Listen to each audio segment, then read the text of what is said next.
Hello everyone, welcome to all of you in this post-independence lecture series. And in the previous lecture, we have completed JP Narayan movement, Jayaprakash Narayan movement. Now in this lecture, I will be starting a new topic, okay, that is Naxalite movement. Subtopic we can say, a Naxalite movement, okay, with historical background. So please listen it very carefully, okay. Naxalite movement.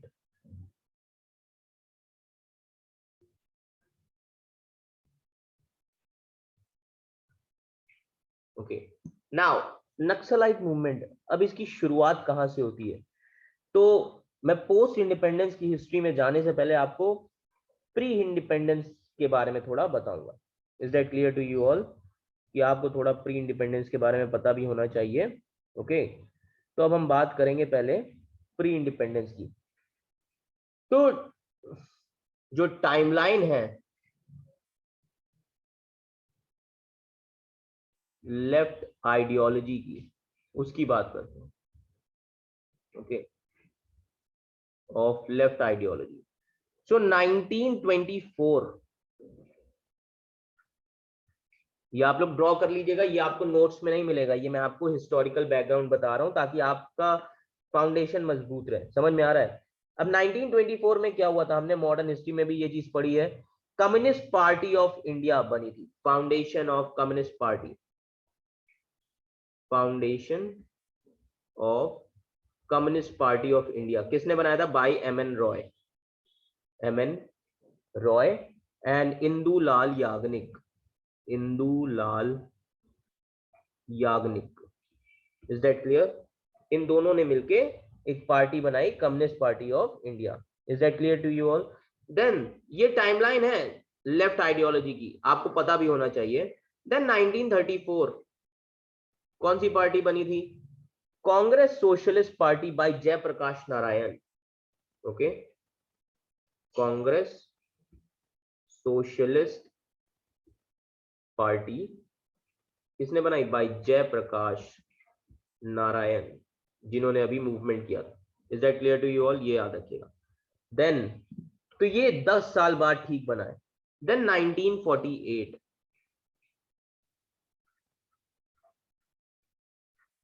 Okay 1948 Telangana movement शुरू होता है. Okay Telangana movement means Telugu speaking villages, ये लोग साथ में आते हैं और अपनी एक अलग टेरिटरी की बात करते हैं कि हमारी अलग टेरिटरी होनी चाहिए. तो उसी मूवमेंट को बोलते हैं तेलंगाना मूवमेंट. ये लैंग्वेज का मूवमेंट था तेलंगाना.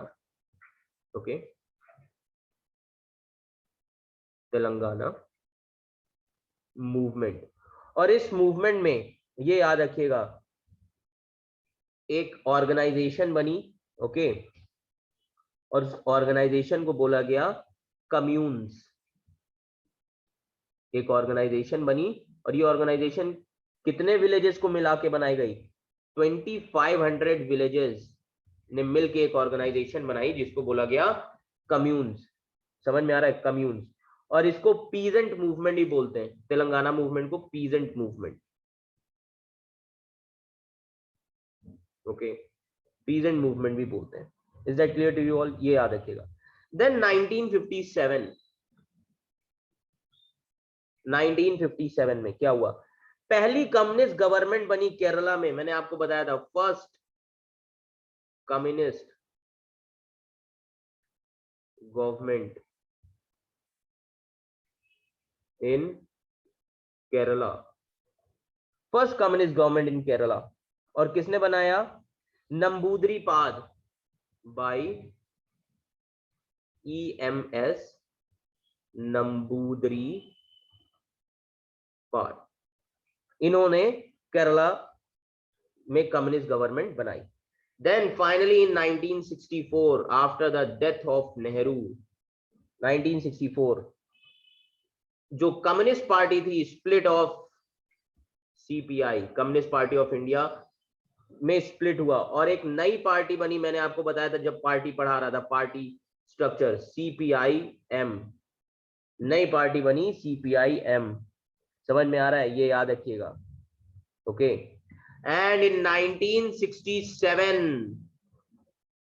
1967 बहुत इंपॉर्टेंट ईयर है ये 1967, ये याद रखिएगा। ओके, क्यों इंपॉर्टेंट ईयर है? वेस्ट बंगाल में इलेक्शन होते हैं, and this CPIM, okay, this CPIM, they participate in polls, they participate in election, okay, and they form a coalition government in West Bengal. इन्होंने क्या किया? कोलिशन गवर्नमेंट फॉर्म की, और उस कोलिशन गवर्नमेंट का नाम क्या हुआ? United front government. इन्होंने कोलिशन गवर्नमेंट बनाई किसके साथ मिलके? बंगला कांग्रेस के साथ, बंगला कांग्रेस। तो इन दोनों की कोलिशन गवर्नमेंट को क्या बोला गया? United front, united front government.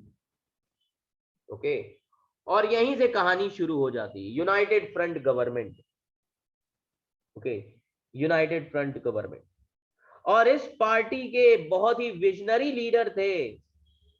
Okay, ये जो यूनाइटेड फ्रंट गवर्नमेंट बनी, this leads to schism in the party with young cadres.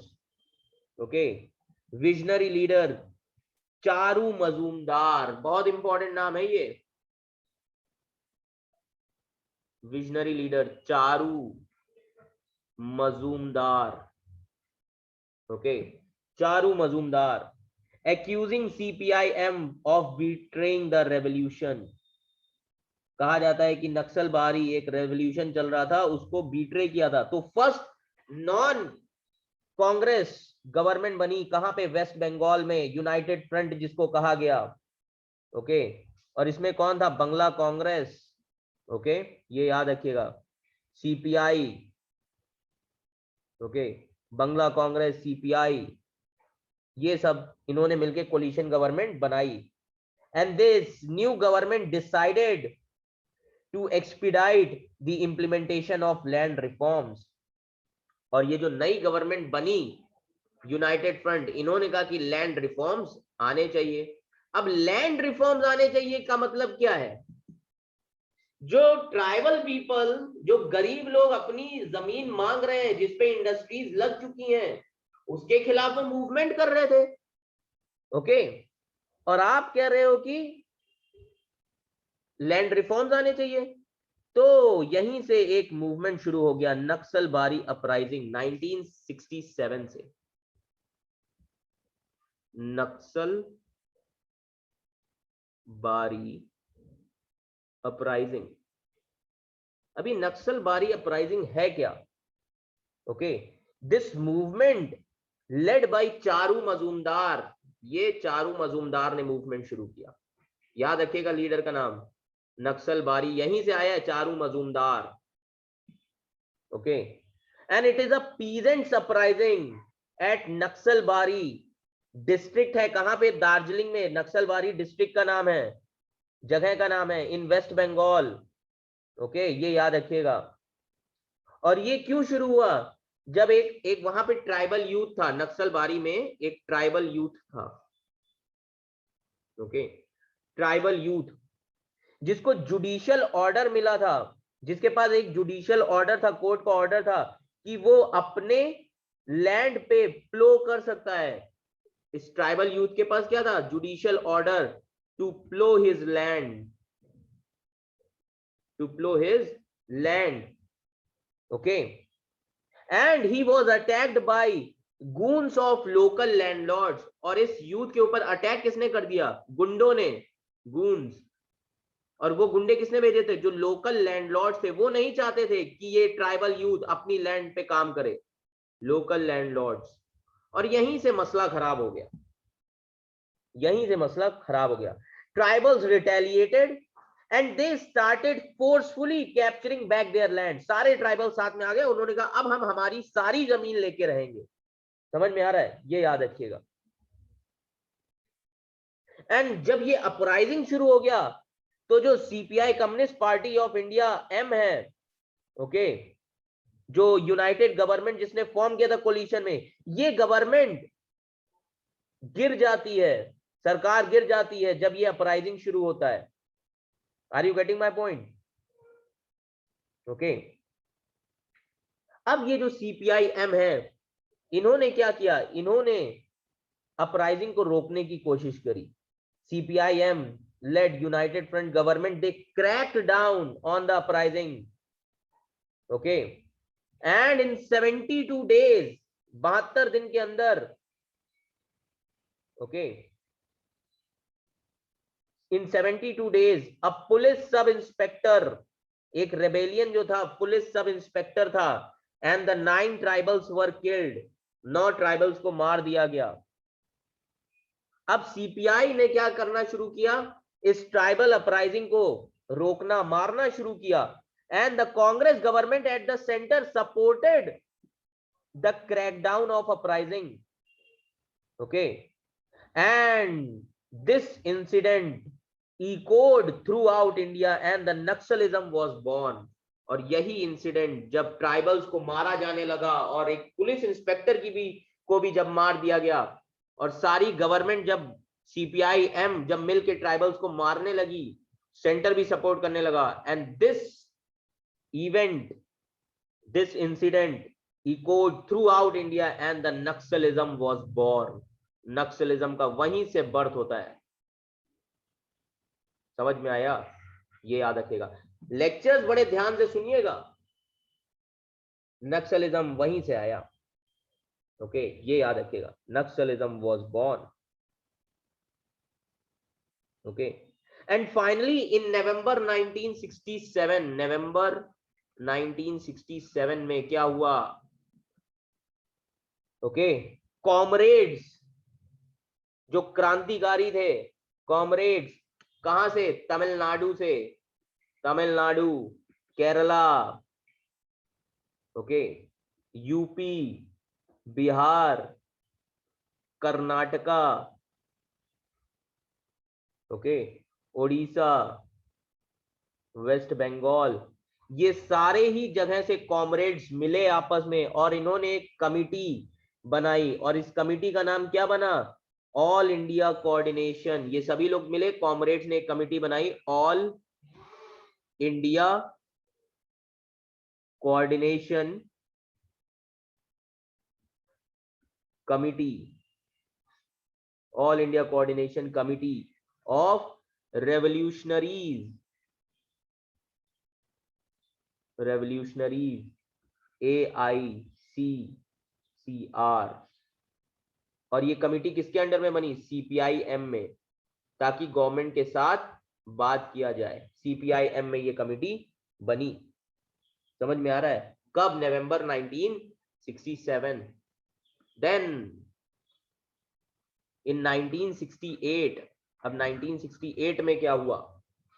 Okay, this AICCR, इसको नाम दिया गया, इट रिनेम्ड एज AICCR.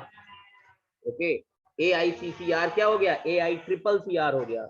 मतलब all India coordination committee of communist revolutionary. Is that clear? इस committee का नाम क्या हुआ? ऑल इंडिया कमिटी,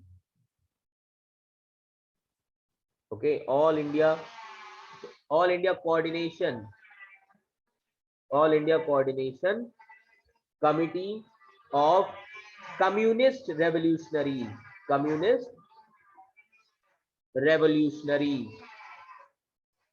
ओके, ये कमिटी बनी, इसको रिनेम कर दिया. और इसके कॉमरेड कौन थे? एस रॉय चौधरी. इस कमिटी के कॉमरेड थे S Roy Chaudhary. Okay, S Roy Chaudhary. Okay, S Roy Chaudhary. Okay, and this committee decided to boycott election. इस कमिटी ने जब अपने आप को रिनेम किया, इन्होंने कहा कि इलेक्शंस को बॉयकॉट करो. ओके, इलेक्शंस बॉयकॉटेड, ये याद रखिएगा. Okay,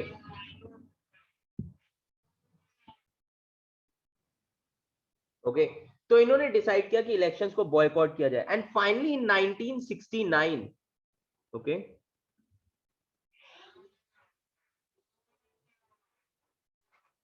finally in 1969 CPI ML, अब सीपीआई एमएल क्या है? Marxist and Lenin, okay, Leninist, CPI ML, एक नया कम्युनिस्ट पार्टी बनती है मार्क्सिस्ट एंड लेनिनिस्ट। कब बनती है? 22 अप्रैल को, मार्क्सिस्ट एंड लेनिनिस्ट 22 अप्रैल को 1969 में ये पार्टी एक नई बनती है, ओके। और 22 अप्रैल को ही क्यों बना? क्योंकि उस दिन लेनिन की बर्थ एनिवर्सरी होती है। और ये पार्टी किसने बनाई थी? By Charu Majumdar, Charu Majumdar and Kanu Sanyal, Kanu Sanyal, okay.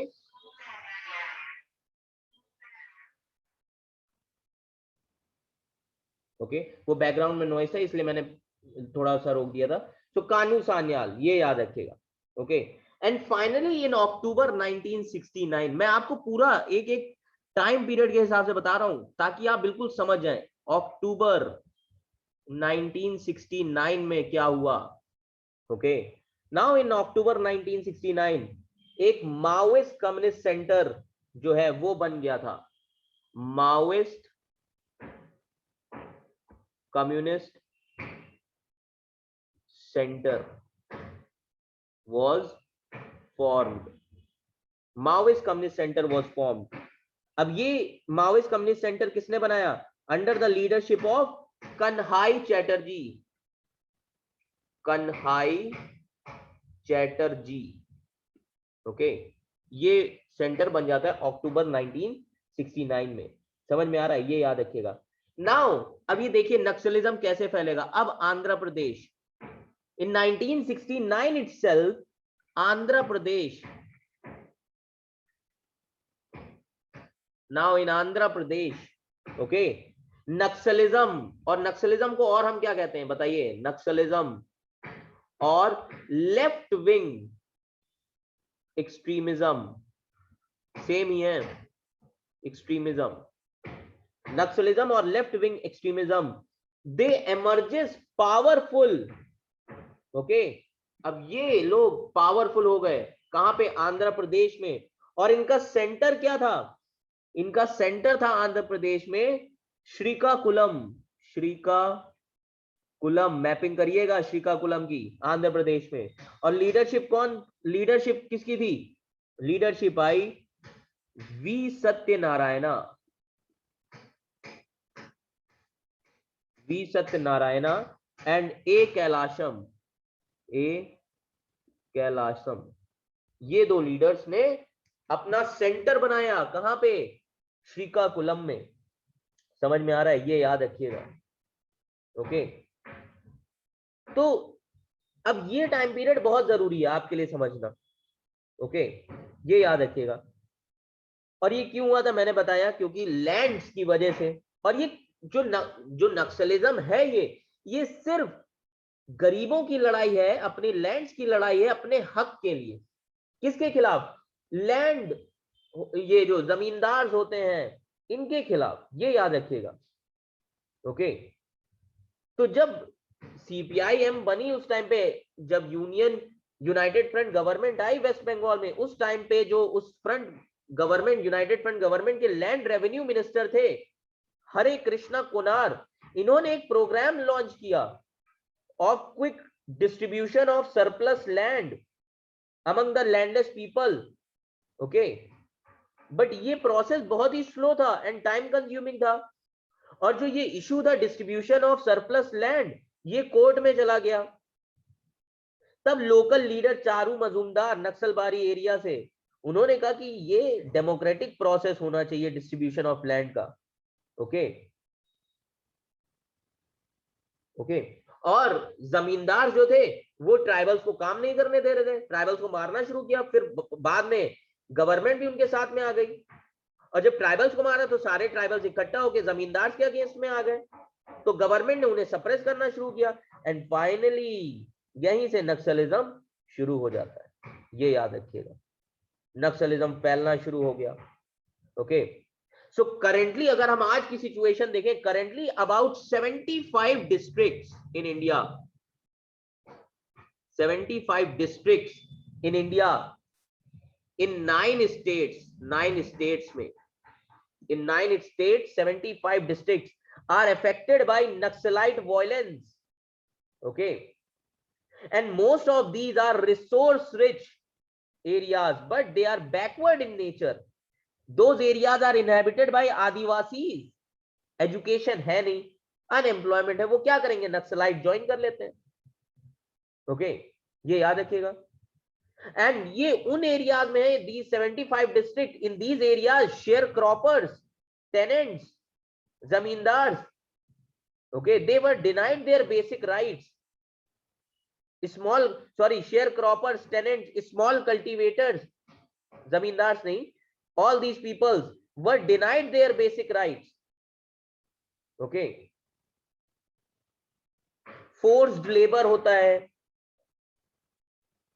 तो ये एक्सप्लॉइटेशन क्यों आया, मनी लेंडर्स पैसा देते हैं, उनकी जमीन हड़प लेते हैं, फोर्स्ड लेबर यूज करते हैं. So these harsh conditions led to the growth of Naxalite movement. इन सभी चीजों की वजह से ये नक्सलाइट मूवमेंट आया है, ये याद रखिएगा. तो मैंने आपको टाइम पीरियड के बाद से पूरा समझा दिया कि नक्सलिज्म क्यों आया, कैसे आया. ओके, ये याद रखिएगा. और ओरिजिन कहां से हुआ, नक्सलबारी डिस्ट्रिक्ट वेस्ट बंगाल का जो है. ओके, ये याद रखिए. और ये तभी हुआ जब कम्युनिस्ट पार्टी इंडिया मार्क्सिस्ट बनी. ओके, एंड फाइनली 1967 में communist party of India Marxist ने एक नई स्प्लिट किया. कौन सी पार्टी बनी, चारू मजूमदार की, communist party of India Marxist and Leninist.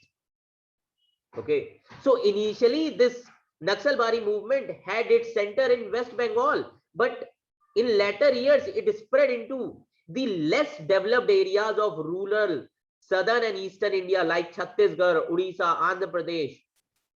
Okay,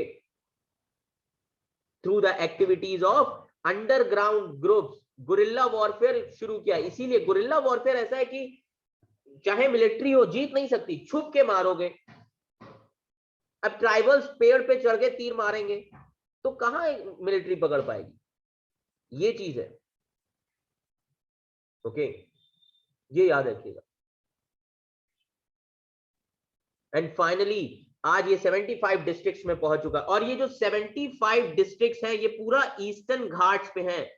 Tamil Nadu, Chhattisgarh, okay, Orissa, West Bengal, Bihar, okay, Jharkhand. Okay, तो ये पूरे 9 स्टेट्स, और इन पूरे ही बेल्ट को, ईस्टर्न बेल्ट को, ये जो नक्सलबारी के डिस्ट्रिक्ट हैं इनको बोला जाता है रेड कॉरिडोर. तो अब कंफ्यूज मत होना, रेड कॉरिडोर किसको बोलते हैं, जो लेफ्ट विंग एक्सट्रीमिस्ट एरियाज हैं उनको हम रेड कॉरिडोर बोलते हैं, क्योंकि कम्युनिस्ट का साइन क्या होता है, लाल. Okay, red corridor. और ये किस लिए था, ये मूवमेंट था जमींदार्स के खिलाफ, ट्राइबल्स को अपनी लैंड चाहिए उसके खिलाफ था. ओके, ये याद रखिएगा. Is that clear to you all, ये याद रखिएगा. ओके, तो ये इन चीजों के खिलाफ ये मूवमेंट था. ओके, तो मार्क्सिस्ट और लेनिनिस्ट पार्टी बन गई. ओके, ये याद रखिएगा. ओके, एंड फाइनली इन 1980, पूरा टाइम पीरियड के साथ मैं आपको बता रहा हूं. ओके, फाइनली इन 1980 अब 1980 में क्या हुआ. ओके,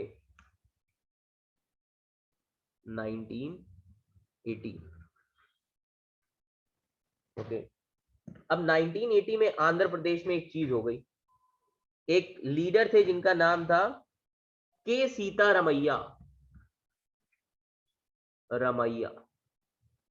ओके, इन्होंने एक ग्रुप बनाया जिस ग्रुप का नाम था people war group. People war group, PWG.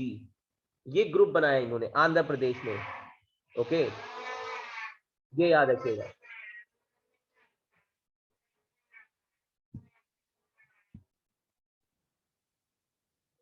Okay, so people war group. Okay, ये ग्रुप बनाया किसने? के सीतारामैया ने। और इन्होंने कहा कि जितना भी एनिलिएशन होता है पुअर पीपल्स का, छोटी क्लासेस आदिवासीज का, ओके, हम उन सभी चीजों को डिस्कार्ड करते हैं। He discards total annihilation of class enemies, rich and poor class का जो डिफरेंस, ओके, ये याद रखिएगा। And this became the form of struggle. Sorry, background noise बहुत ज्यादा, मैं पॉज करता हूं वीडियो यहाँ पे। सॉरी, वो बैकग्राउंड नॉइज था इसलिए पॉज कर दिया था। हाँ, तो हम के सीतारामैया की बात कर रहे थे। इन्होंने एक ग्रुप बनाया, पीपल वॉर ग्रुप, और इन्होंने कहा कि we discarding total annihilation of class enemies, और उन्होंने कहा कि क्लास एनिमीज ही हमारे मेथड रहेगा फॉर्म ऑफ स्ट्रगल का। ओके, और वहीं पे सीपीआई एमएल जो है, मार्क्सिस्ट और लेनिनिस्ट, ने अपना रेड फ्लैग लहराया। Okay, red flag, CPI ML, इन्होंने क्या किया? Red flag. ओके, ये याद रखिएगा, सीपीआई एमएल ने अपना रेड फ्लैग बनाया। ओके, दे फॉर्म, और ये किसने किया? के N Ramachandran, K N Ramachandran, K N Ramachandran, they formed, okay, CPI ML, red flag. Okay, ये याद रखिएगा। Okay, and finally this people war group in 2004, ये जो पीपल वॉर ग्रुप था, PWG, okay, and MCCI, MCCI, ये याद रखिएगा। ओके, ये आपस में मर्ज हो जाते हैं। these two organization merged and they formed CPI Maoist. अब यहां पे क्या बना? माओइस्ट। वहां पे मार्क्सिस्ट था, ये दोनों ग्रुपों ने फॉर्म करके क्या बनाया? माओइस्ट, सीपीआई माओइस्ट, ये याद रखिएगा। Okay, is that clear to you all? ये याद रखिएगा, इन दोनों ही ऑर्गेनाइजेशन ने क्या बनाया? माओइस्ट। ओके, ये याद रखिए।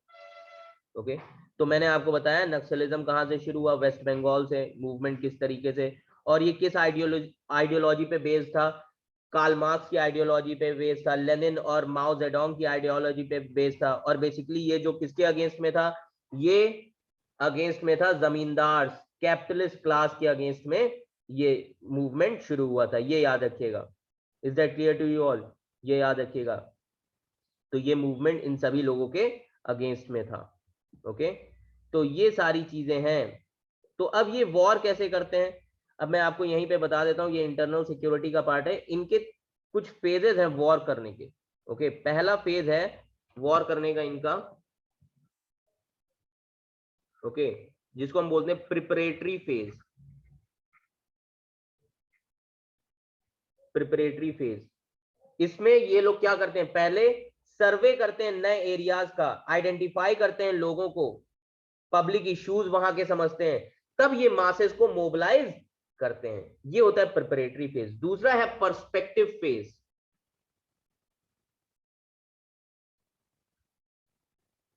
पर्सपेक्टिव फेज, इस फेज में मोबिलाइज करते हैं ये लोग ऑर्गेनाइजेशंस के थ्रू, डेमोन्स्ट्रेशन करते हैं गवर्नमेंट के अगेंस्ट में। ओके, जो लोकल पब्लिक के ग्रीवेंसेस होंगे उनके सपोर्ट में आएंगे ये लोग साथ में, और डेमोन्स्ट्रेशन करना शुरू करेंगे।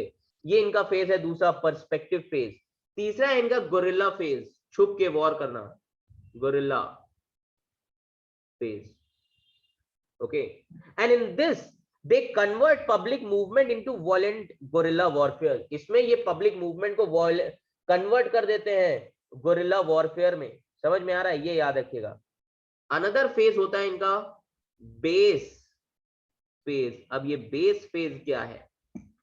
Okay, here Maoist they try to establish their base and change the guerrilla zone into liberated zone. इस बेस फेज में माओइस्ट जो है वो अपना बेस बना लेते हैं एक जगह को, और उस गोरिल्ला जोन को अपनी एक लिबरेटेड टेरिटरी जोन बना देते हैं। कहते हैं ये हमारी टेरिटरी। समझ में आ रहा है, ये याद रखिएगा। एंड देन लिबरेटेड फेज में ये क्या करेंगे, लिबरेटेड फेज, तो जब ये अपनी टेरिटरी बना देंगे, ओके, तो अब वॉर नहीं, इनको पता है कि ये हमारा बेस है, वहां पे ये स्टैब्लिश करेंगे पीपल्स गवर्नमेंट। लिबरेटेड फेज में दे स्टैब्लिश पीपल्स गवर्नमेंट, तो ये चीज याद रखिएगा। ओके, तो पहला फेज कब शुरू हुआ, 1967 में, नक्सलबारी विलेज में मारना, मतलब लोगों के विचार समझना शुरू किए, ये याद रखिएगा। देन उसके बाद इन्होंने पीपल के वॉर को माओ के टीचिंग्स के हिसाब से कन्वर्ट किया लोगों को। देन इन्होंने गोरिल्ला वॉर टैक्टिक्स अपनाई। Then they established revolutionary base area, जिसको हम रेड कॉरिडोर्स बोलते हैं। Okay, then they encircling the cities, okay, as well as abstaining from parliamentary elections. तब इन्होंने अपनी सिटीज बनाई, जैसे आप आज बस्तर डिस्ट्रिक्ट का आपने नाम सुना होगा, बस्तर छत्तीसगढ़ में, वो कौन सी डिस्ट्रिक्ट बोली जाती है, नक्सलबारी की, माओइस्ट की। ओके, तो इन्होंने अपना एक वो सिटी बना लिया, वहां पे इनकी खुद की गवर्नमेंट होती है, जिसको हम पीपल्स गवर्नमेंट बोलते हैं। तो इनकी आइडियोलॉजी क्या है, मार्क्सिस्ट आइडियोलॉजी, ये याद रखिएगा। ओके, मार्क्सिस्ट आइडियोलॉजी, और इनके इस रीजन को हम क्या बोलते हैं, रेड कॉरिडोर, ये याद रखिएगा, red corridor.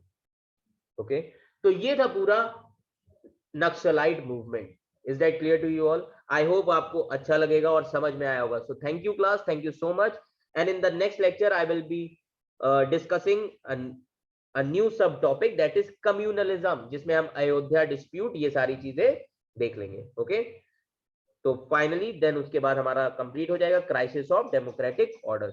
So thank you class, thank you so much.